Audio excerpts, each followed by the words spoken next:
Puji Tuhan, mari bersama-sama kita bangkit berdiri Bapak Ibu Saudara. Kita bangkit berdiri bersama-sama. Puji Tuhan. Yang masih semangat coba bilang yeay. Lebih keras lagi yeay. Sebab Yesus hidup untuk selamanya, amin. Anak Allah, Yesus namanya. Yesus namanya, Menyembuhkan, menyembuhkan, menyucikan. Haleluya. Dia mati untuk kita, saudara. bahkan mati, Tebus dosaku. tebus dosaku, Amin. kubur kosong membuktikan Dia hidup. Haleluya. Anak Allah, Yesus namanya. Yesus namanya, Menyembuhkan, menyembuhkan, menyucikan. menyucikan, Terima kasih Engkau yang mati bagi kami, bahkan Tuhan. mati, Bangkit bagi setiap kami. tebus dosaku, kubur kosong membuktikan Yesus hidup. Dia hidup. Sebab Dia Dia hidup, Haleluya. ada hari esok. Sebab Yesus hidup. Sebab Dia hidup, Kita tak gentar, Haleluya. karena ku tahu Dia pegang hari Dia esok. pegang hari esok. Hidup jadi berarti sebab Dia hidup. Sama-sama saudara. Haleluya. Sebab Dia hidup. Ada hari esok. Ada hari Bisa lebih keras lagi esok, sama-sama saudara. sebab Dia hidup. Ku tak gentar karena ku tahu Dia pegang hari esok. Pegang hari esok. Terima kasih Tuhan. Hidup jadi berarti sebab Haleluya. Dia hidup. Oh, sebab Dia hidup. Amin. Ada hari esok. Sebab Dia hidup. Ku tak gentar, ku tak gentar. Karena ku tahu Dia pegang hari esok. Hidup jadi berarti sebab Dia hidup. Hidup jadi berarti. Jadi berarti sebab Dia hidup. Sekali lagi sama-sama saudara, hidup jadi berarti. Hidup jadi berarti Yesus. Sebab Yesus hidup. Haleluya, coba tepuk tangan sama-sama yang paling meriah. Silakan duduk kembali saudara. Oke, sebelum Dr. Likona akan melanjutkan pemaparan materi. Bapak Ibu, ini ada pengumuman dari panitia seminar publik. Bagi Bapak Ibu yang berminat untuk mengikuti seminar publik akan diselenggarakan pada tanggal 16 Maret hari Sabtu. 16 Maret 2013 di Keling Tower, Ballroom lantai 5, Jalan Gatot Subroto, pukul 9 sampai pukul 15. Sekali lagi hari Sabtu tanggal 16 Maret di Keling Tower, Jalan Gatot Subroto lantai 5, pukul 9 sampai pukul 15. Bagi Bapak Ibu yang berminat untuk mengikuti seminar ini, pembicaranya tetap sama, masih Dr. Likona. Silakan mendaftarkan diri di kantor depan, di tempat penjualan buku Bapak Ibu. Baik, sekian dan terima kasih. Kita sambut sekali lagi Bapak Dr. Likona. Kita berikan tepuk tangan yang paling meriah. Woo!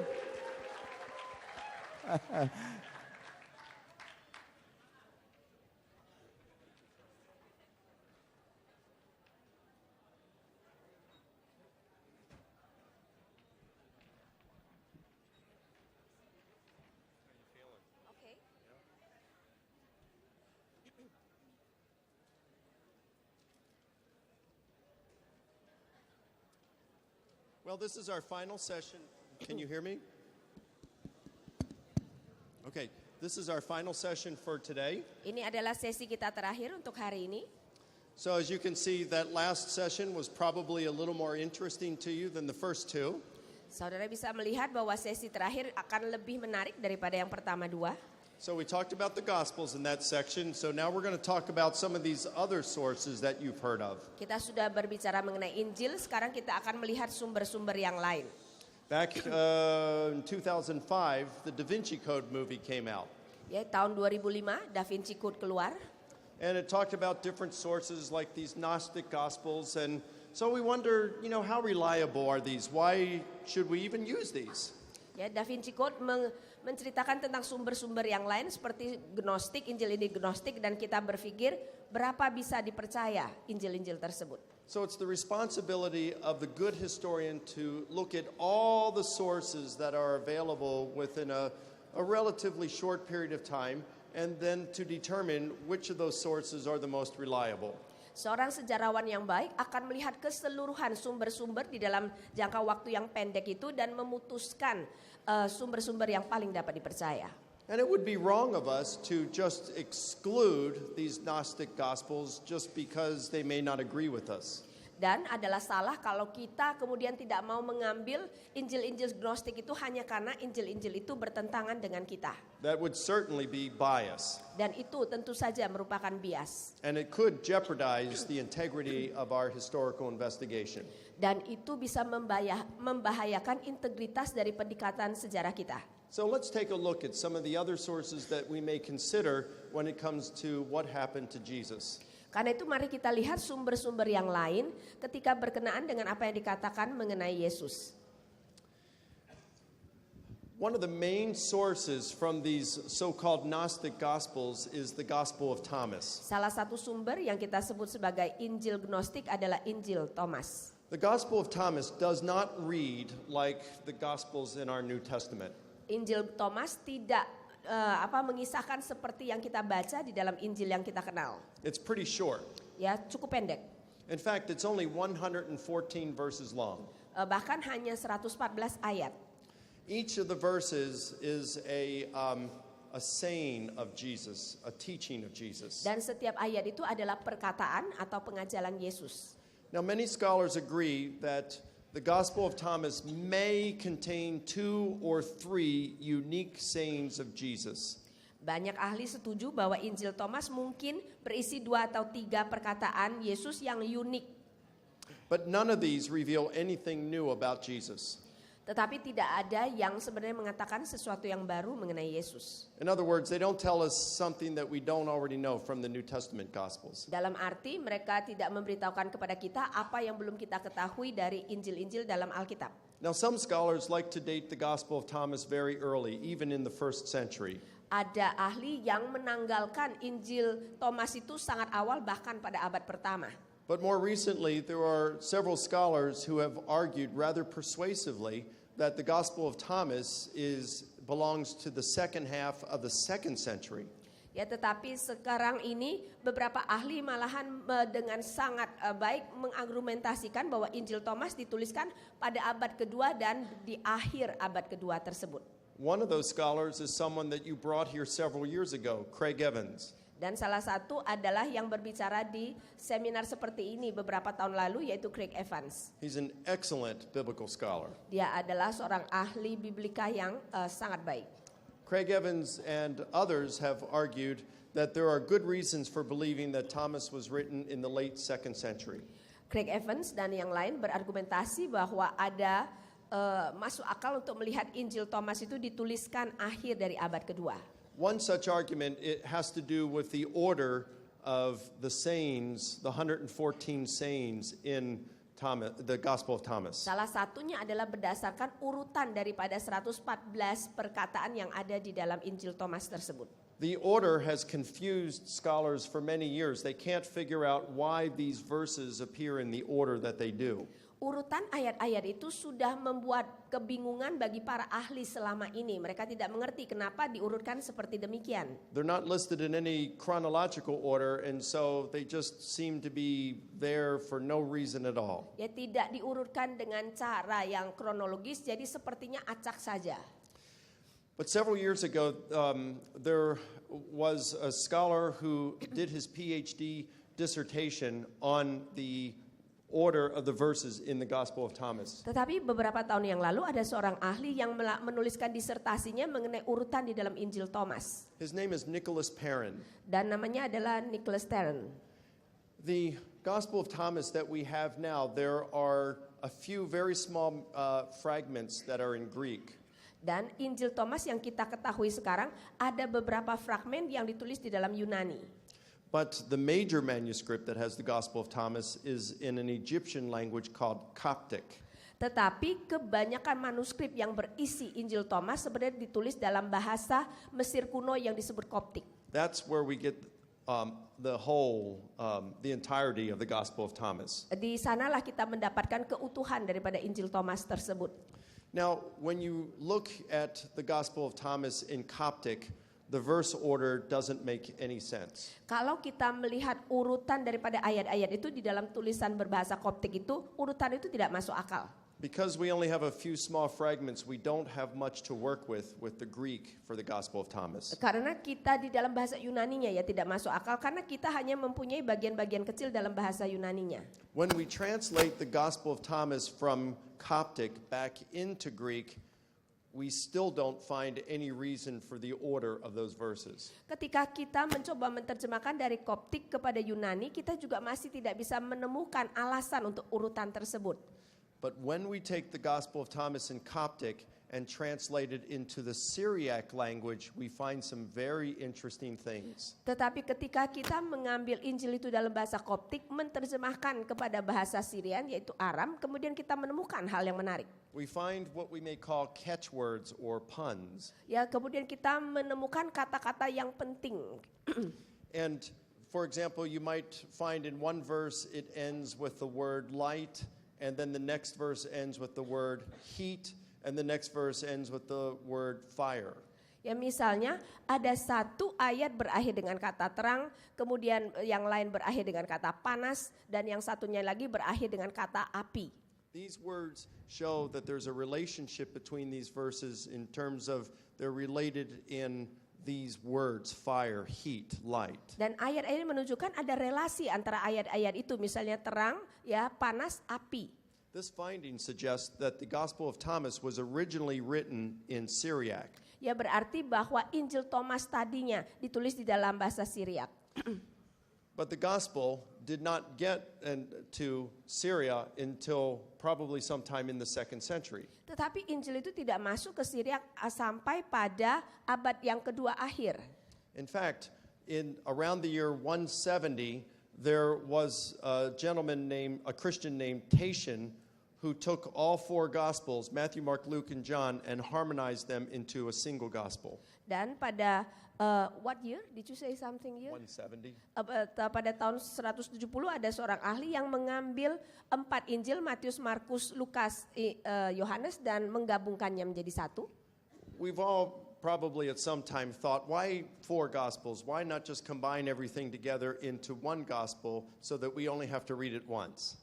Kita mungkin kadang-kadang berpikir, kenapa 4 Injil? Kenapa tidak digabungkan saja menjadi satu Injil, jadi kita hanya perlu membaca satu saja? I hope you've seen today when we talked about the guy version and the girl version that we can be glad that there are 4 Gospels instead of just one. Saya berharap bahwa kita sudah melihat ketika tadi kita melihat ada versi perempuan, ada versi laki-laki, kita senang bahwa Injil itu ditulis dalam beberapa versi. But the idea of combining the Gospels into a single Gospel goes back a long time, even into the 2nd century. Tetapi sebenarnya ide untuk menggabungkan keempat Injil itu sudah ada jauh zaman dulu, bahkan pada abad yang kedua.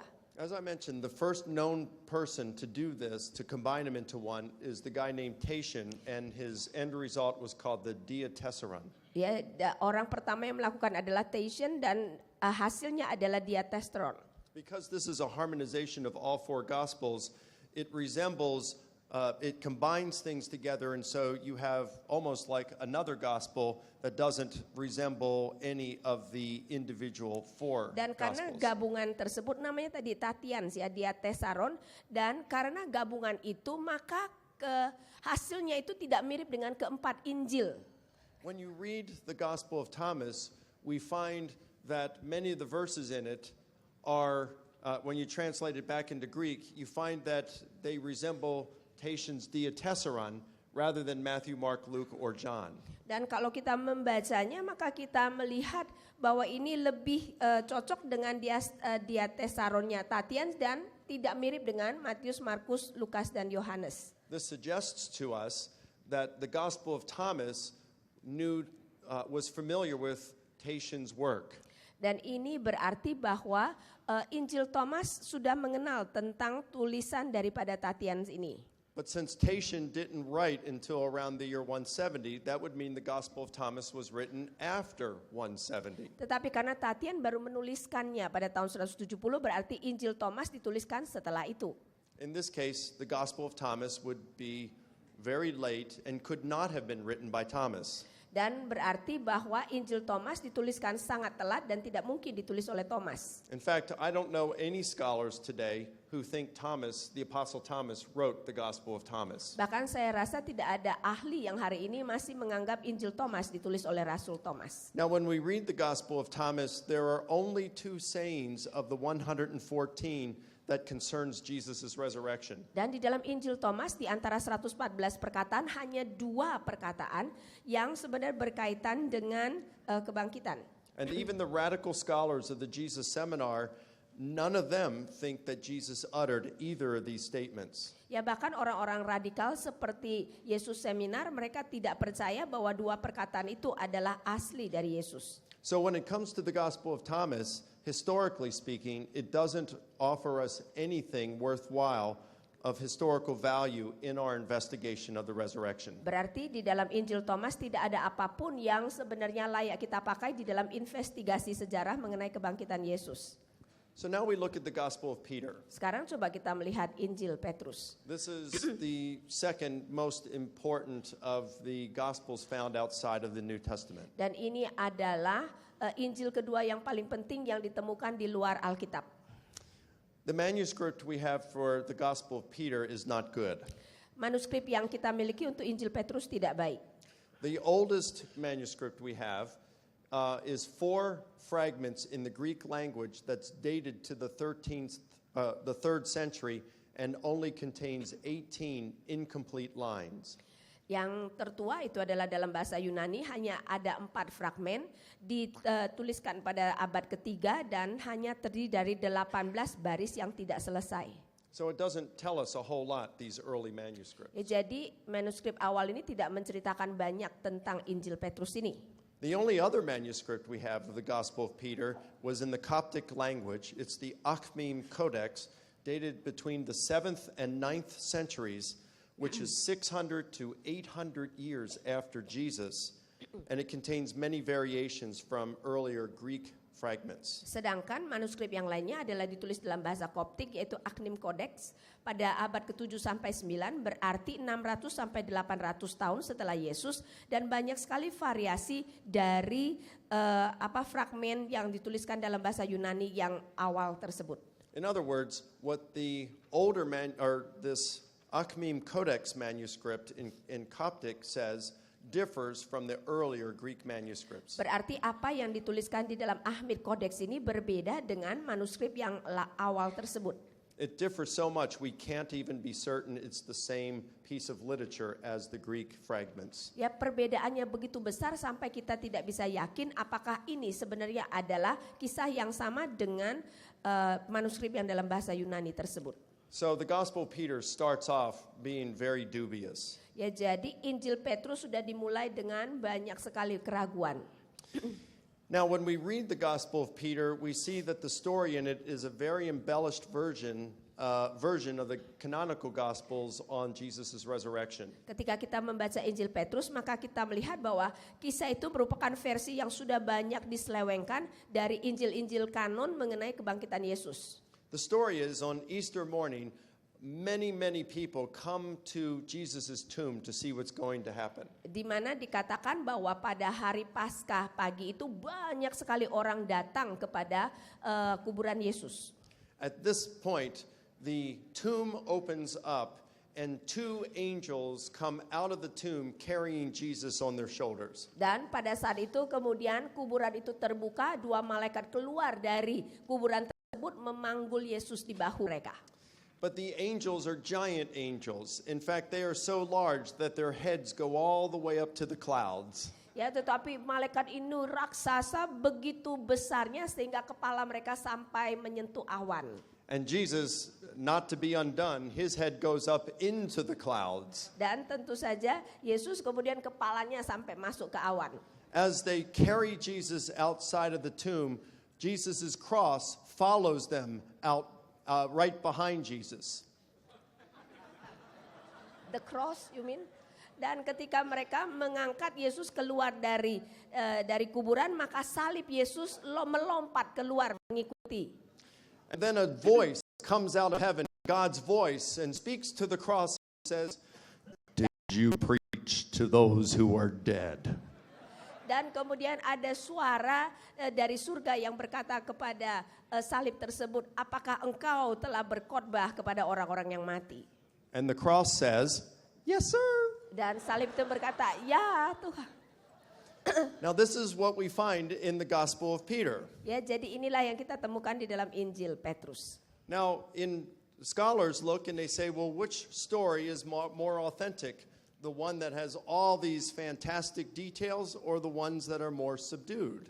Ya, jadi para ahli kemudian mencoba melihat yang mana yang lebih asli, yang banyak detail begitu atau yang sebenarnya lebih moderat.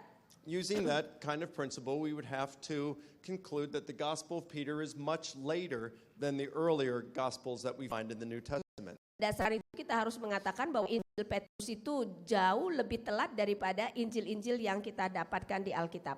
In fact, we find other stories in the early Christian literature of giant Jesuses and talking, walking crosses, but they all come from the 2nd century.